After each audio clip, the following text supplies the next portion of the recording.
हरे कृष्ण कृष्ण कृष्ण हरे हरे, हरे राम राम राम हरे हरे।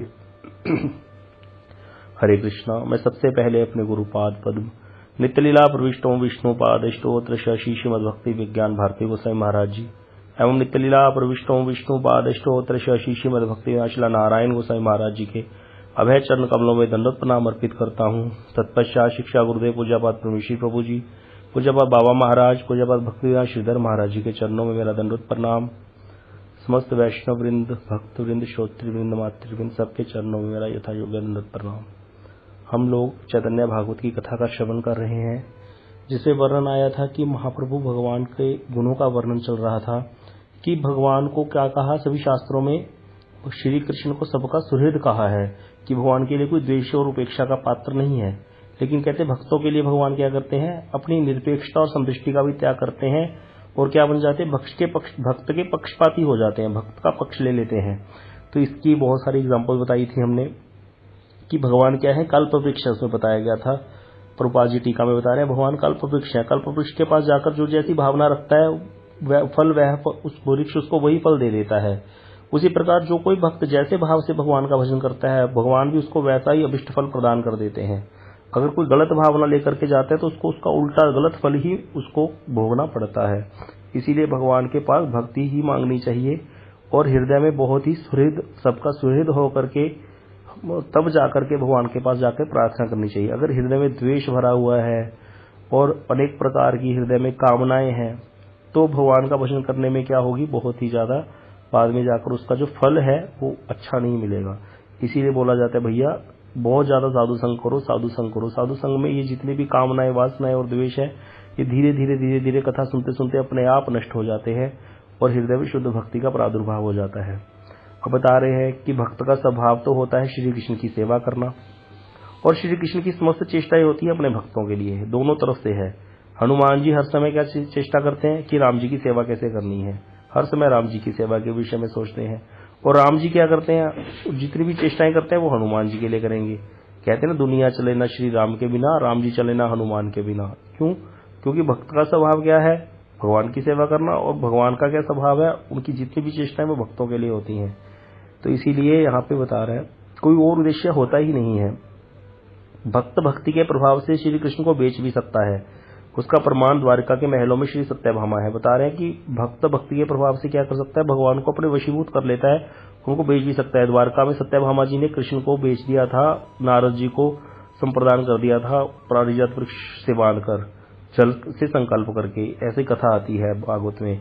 तो इसीलिए भगवान इतने वशीभूत होते हैं प्रेम में भक्तों के। एक बार हनुमान जी ने भी ऐसी राम जी के साथ युद्ध करना पड़ गया था हनुमान जी को, लेकिन राम नाम के प्रभाव से हनुमान जी जीत गए थे और राम जी की हार हुई थी। भगवान ने अपनी हार स्वीकार करी, क्योंकि जब दोनों ही नहीं हार रहे थे तो नारद ऋषि ब्रह्मा जी ने आकर के बोला, प्रभु ये तो भक्त और भगवान का युद्ध है, इसमें एक की हार होगी एक की जीत, तो हार किसकी होगी, प्रभु को ही हारना पड़ेगा। भक्त भगवान के बल के ऊपर जीत जाएगा। तो हनुमान जी ने क्या किया था, एक राजा था, पूरी कथा याद नहीं है, तो एक राजा था, उसको अभय प्रदान कर दिया था, उसको पूंछ में बीच में बैठाकर राम राम जपने लग गए थे।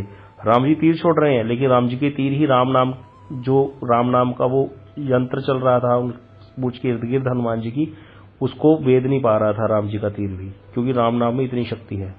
तो वहां ये भी साबित हुआ कि राम जी का नाम राम से भी बड़ा है। बता रहे हैं कि वही प्रभु जो कृष्ण है रामलीला में राम है, वही प्रभु क्या है, गौरांग महाप्रभु सुंदर विश्वम्बर के रूप में नवदीप में गूढ़ रूप से विराजमान है। जिन सबके लिए प्रभु का अवतार हुआ था उनमें से कोई भी अपने प्रभु को पहचान नहीं पा रहा था। अभी क्या कर रहे हैं, प्रभु ने अपने आप को थोड़ा थोड़ा प्रकाशित करना शुरू कर दिया। प्रभु के भक्त भी सब अवतार ले चुके थे, लेकिन कोई किसी को अभी अपना स्वरूप का ज्ञान नहीं है, सब भूले हुए हैं। अब यहाँ पे प्रभु को भी नहीं पहचान पा रहे हैं अपने। श्री कृष्ण भजन की जिनकी इच्छा हो, उन्हें चाहिए कि वे प्रभु के मंगलकारी प्रिय दासों का भजन करें। कितनी सुंदर बात कही है कि अगर किसी व्यक्ति की भजन करने की इच्छा है तो उसको क्या करना चाहिए, भगवान का भजन नहीं करना चाहिए। भगवान के भजन से भगवान नहीं मिलेंगे। उन्हें ये क्या चाहिए, वे प्रभु के मंगलकारी प्रिय दासों का भजन करें, मतलब वैष्णव का भजन करें। वैष्णव का कीर्तन करने से भगवान मिल जाएंगे। तो इसीलिए भगवान ने कई जगह ये बात बोली है, ये मैं भक्त जना पार्थ नामे भक्ताश्रते जना, कि जो मेरे भक्त हैं वे वास्तविक रूप में मेरे भक्तों के रूप में गणनीय नहीं है। मद भक्तानाश्च ये भक्तास्ते मैं भक्त तमामता, जो मेरे भक्तों के भक्त हैं वही मेरे भक्तों के रूप में गिने जाते हैं। तो इसीलिए क्या करना चाहिए, हर समय वैष्णव की, कृष्ण भक्तों की ही सेवा करनी चाहिए। ये कैसे पता चलेगा कोई व्यक्ति कृष्ण भक्त है या इधर उधर की बात करने वाला विषयी है, क्योंकि सिर्फ वेश से तो भक्त नहीं होता। तो इसके लिए बताया गया कि उनका संग करना पड़ेगा।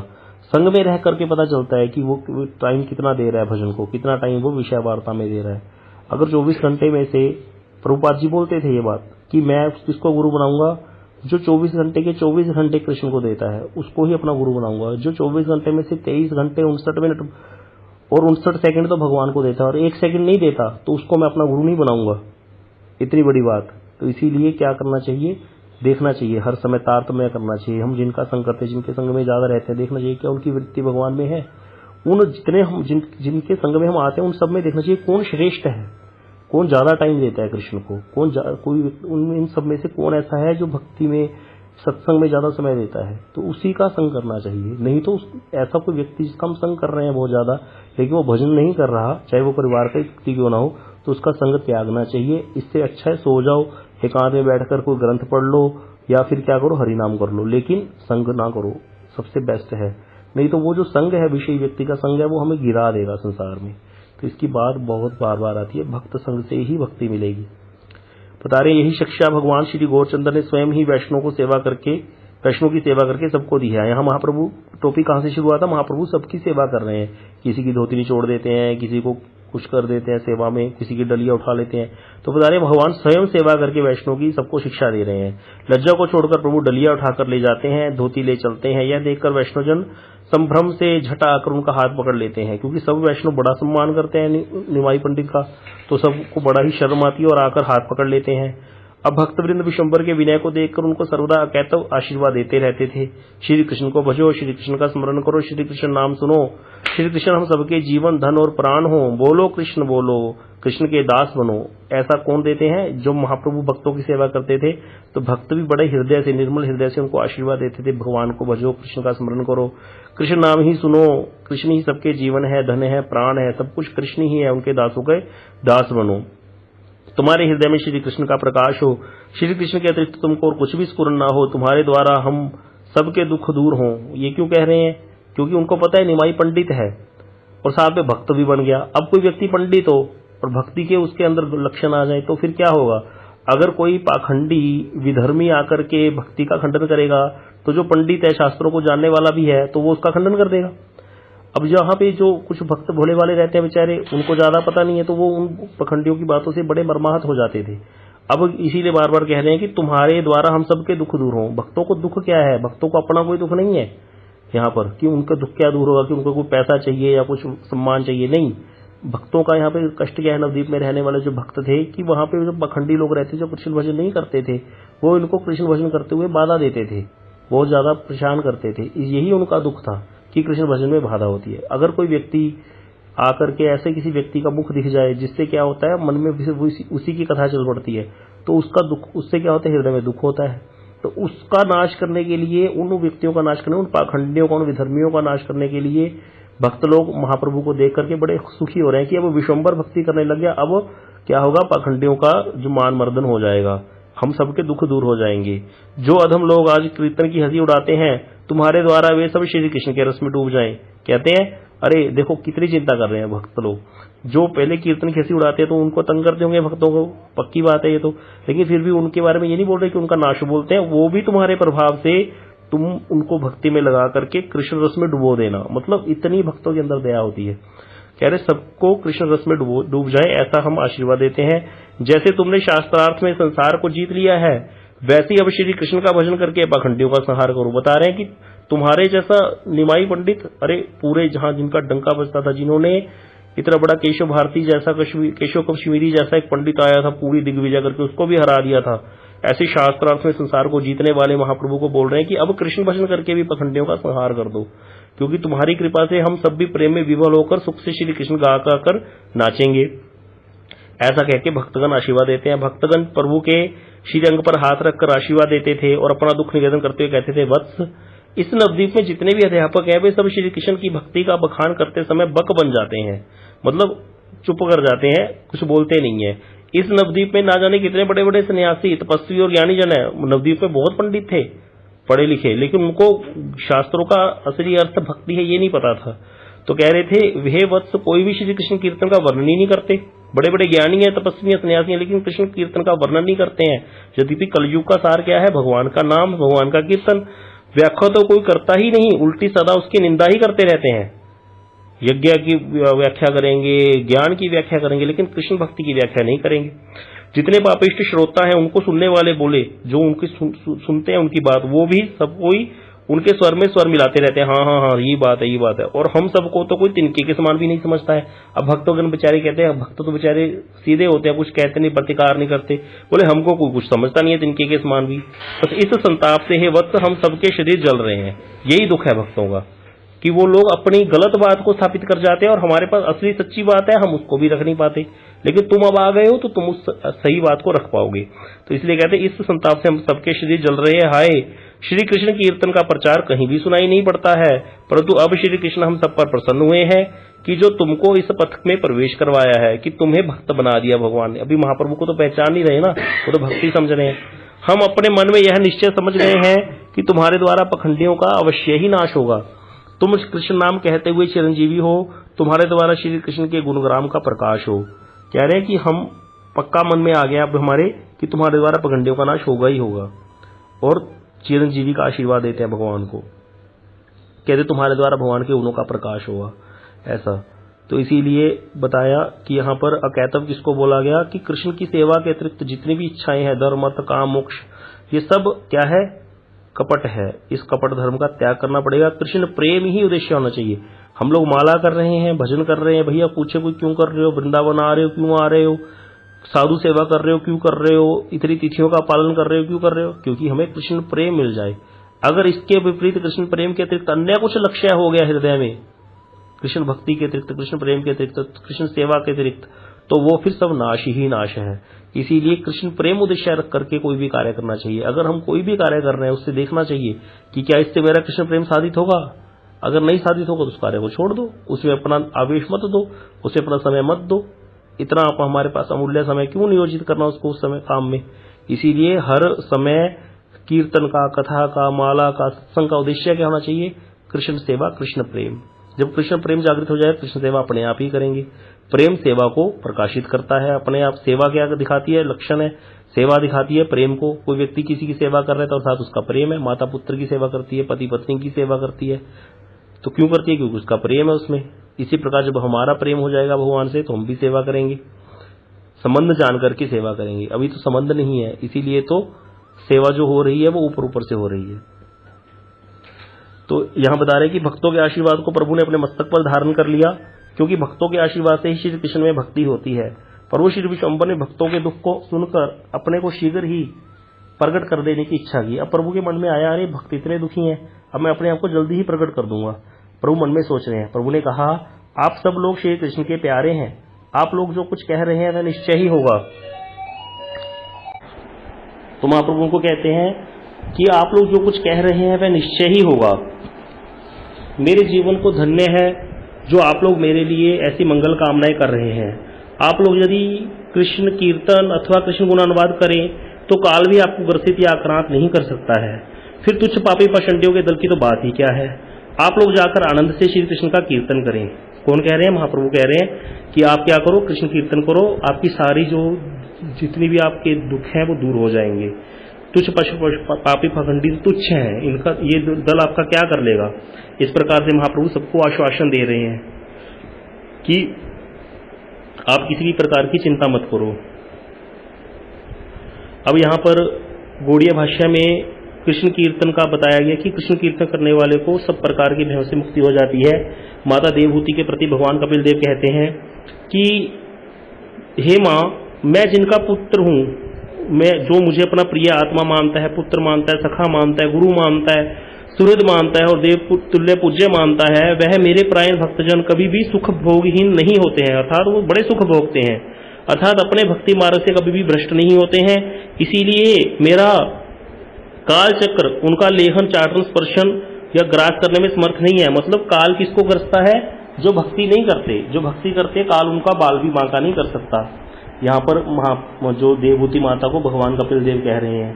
इसी प्रकार सूत जी के प्रति शौनकादिक ऋषियों ने बोला है कि घोर संसार में पतित व्यक्ति विवश होकर भी जिनका नाम उच्चारण करने पर तत्काल ही मुक्ति प्राप्त कर लेते हैं और भय और मृत्यु भी जिनसे भयभीत रहते हैं, पुण्य श्लोक लोकगण जिनकी लीलाओं का सतत सत्वन करते रहते हैं, उन भगवान का कलिमलहारी पवित्र यश भला आत्मशुद्धि की इच्छा करने वाला ऐसा कौन व्यक्ति होगा जो श्रवण न करे। क्या कह रहे हैं कि अगर कोई व्यक्ति विवश होकर के भी भगवान का नाम ले ले तो मुक्ति प्राप्त कर लेता है, और जो व्यक्ति मृत्यु से भयभीत है, जिनकी लोग उनकी लीलाओं का स्मरण करते रहते हैं, ऐसे भगवान की जो भक्ति है, ऐसे भगवान का नाम कौन श्रवण नहीं करेगा, ऐसे भगवान का नाम कौन नहीं गाएगा। इसीलिए एक जगह और भी बताया गया काशी खंड में अग्नि बिंदु स्तव में कि हे नारायण, हे नरकारण तारण, हे दामोदर, हे मधु दैत्य घातीन, हे चतुर्भुज, हे विश्वम्बर, हे विरज, हे जनार्दन इत्यादि नामों से जो सत्य मेरा आह्वान करते हैं उनका पुनर्जन्म किस प्रकार से संभव है। तो इसीलिए यहाँ पर बड़े बताए गए आश्वासन कि भगवान ने किस प्रकार से भक्तों को आश्वासन दिया है, और भगवान की भक्ति के लिए कितने ही लोगों ने, सुखदेव गोस्वामी बोल रहे हैं और यहाँ पर कपिल देव भगवान बोल रहे हैं, कितना ही वर्णन है। प्रभु कभी भी अपने भक्तों का दुख सहन नहीं कर सकते हैं, सर्वत्र भक्तों के लिए ही कृष्ण के अवतार होते हैं। तो भगवान क्या करते हैं, भक्तों के लिए ही आते हैं, सारा कुछ भक्तों के लिए ही करते हैं। अब बताया यहाँ पर भी कि आगे क्या बता रहे हैं कि ऐसा लगता है कि आप लोग श्री कृष्ण चंद्र को यहाँ लाकर इस नवद्वीप को वैकुंठ के से आनंद से परिपूर्ण कर देंगे, आप सबके द्वारा जगत का उद्धार होगा, आप लोग ही श्री कृष्ण का अवतार कराएंगे। मुझे आप सभी अपना सेवक जानिए और मुझे यही वर दीजिए कि आप कभी भी मेरा परित्याग नहीं करेंगे। महाप्रभु कह रहे हैं कि आप लोगों की बातें सुनकर के ऐसा लगता है कि जैसे आप कृष्ण को यहाँ पर अवतार करवा देंगे, मतलब भगवान अपने बारे में ही बता रहे हैं कि मैं प्रकट होऊंगा तो आप देखोगे। और फिर अंत में कह रहे हैं कि मुझे अपना सेवक जानो और मुझे यही वर दो कि आप कभी मेरा परित्याग नहीं करोगे। ये बात जरूर हमें भक्तों को बोलनी चाहिए। अगर कभी कोई भक्त से हमारे प्रति हमसे कोई अपराध हो जाए किसी वैष्णव के प्रति, तो उनसे पास जाकर क्षमा प्रार्थना करके यही बोलना चाहिए कि प्रभु आप कभी भी मेरा परित्याग न करना, हे वैष्णवजन मुझे क्षमा कर दो। अगर वैष्णव ने हमारी उपेक्षा कर दी तो हमें कोई बचाने वाला नहीं है। इसीलिए वैष्णव की उपेक्षा से बहुत सावधान रहना चाहिए कि वैष्णव हमें उपेक्षा ना कर दे।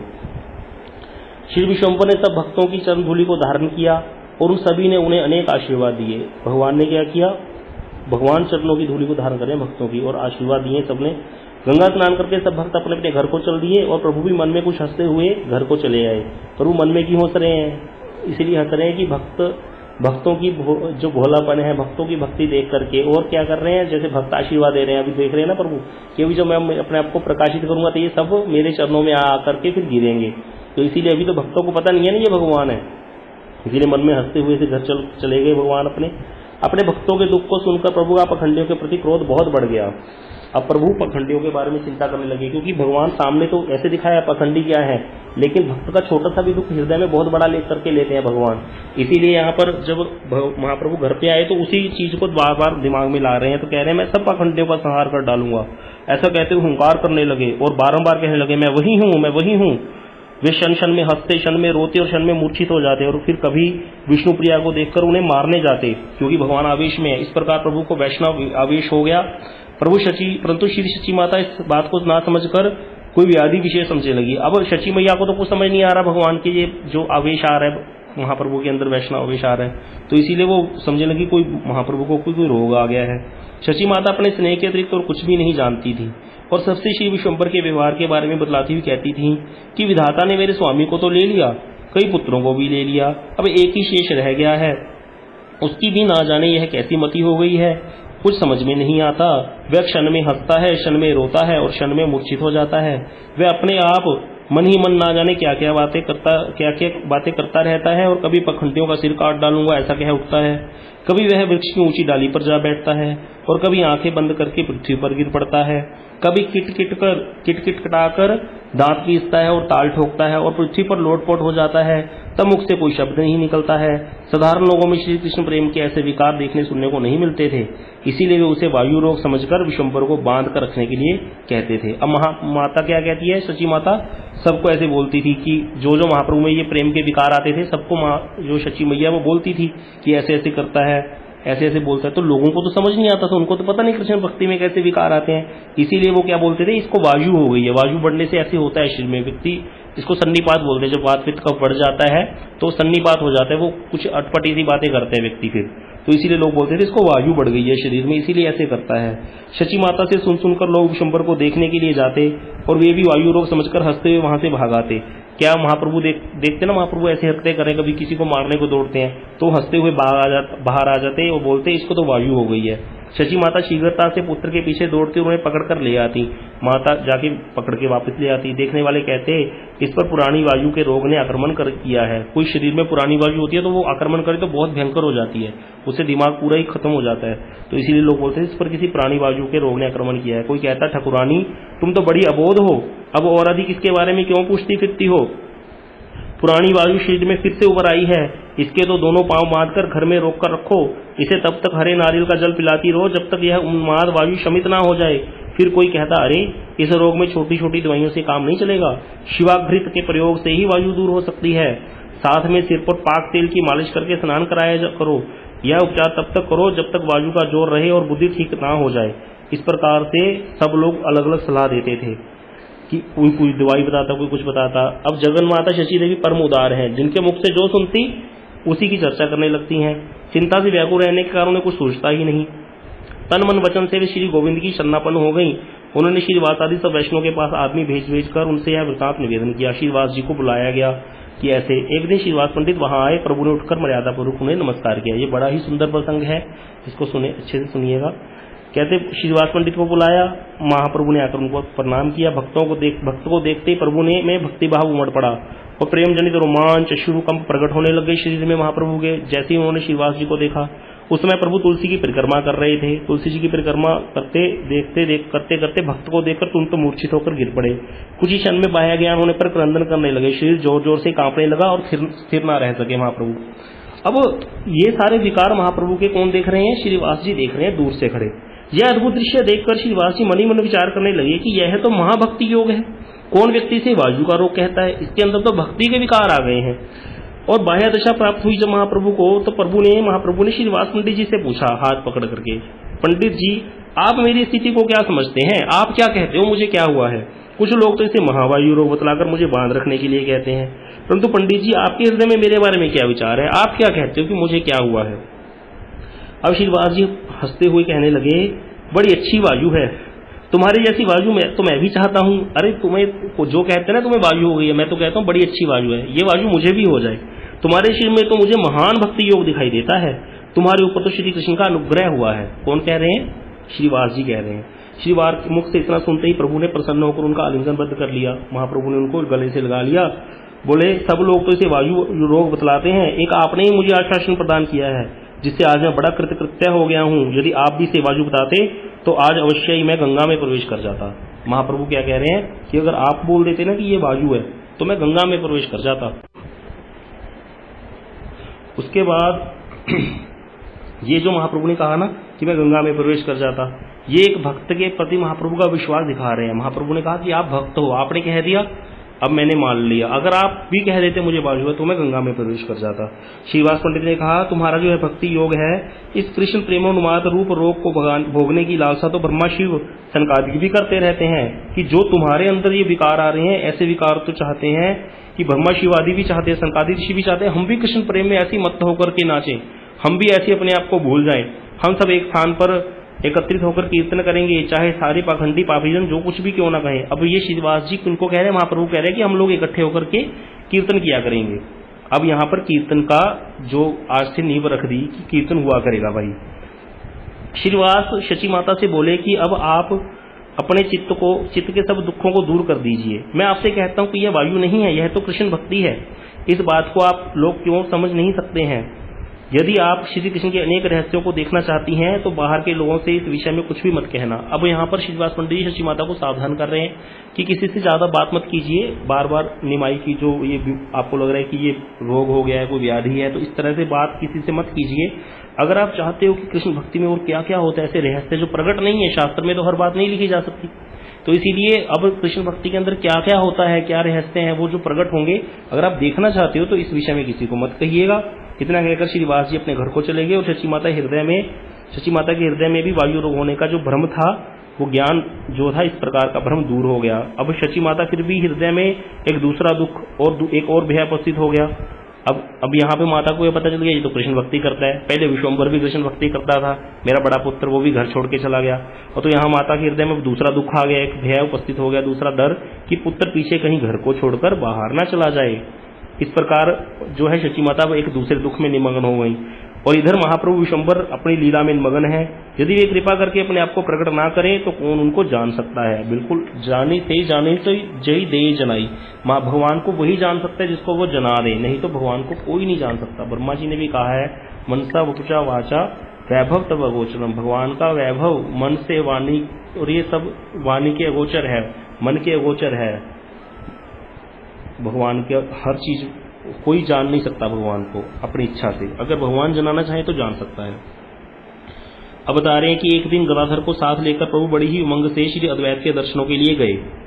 अब यहाँ पर एक बड़ी सुंदर कथा शुरू होगी आगे कि एक दिन गदाधर जी कौन है, श्री राधा जी के अवतार हैं पुरुष रूप में।